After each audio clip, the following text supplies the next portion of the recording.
Ito ang tinatawag na snake dragon, kung saan ang isang Gagawa pa pala ako ng video about cyber hygiene. at nakakagat ang kanyang.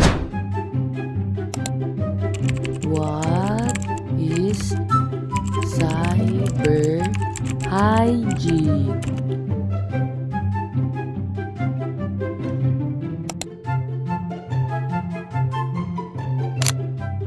Yun yung mga practices na ginagamit ng organizations at individuals para regular yung pag-maintain nila ng health and security ng users, devices, networks at data. At ang goal ng cyber hygiene is to keep the sensitive data secure at mapalakas yung ability nila na makarecover if may attack man. And here are 2 tips to maintain a good cyber hygiene. First, use strong passwords. Huwag mong gagamitin yung birthday mo or yung mga info na marami nang nakakaalam.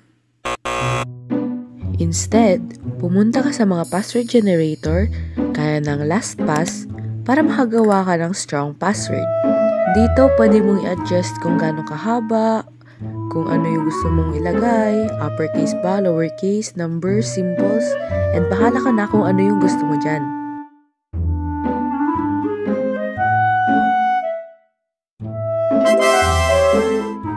Second, update your software instantly. Updates aren't just for new features. They are critical security patches.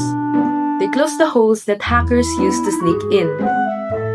So, let's see kung up-to-date ba yung software ko.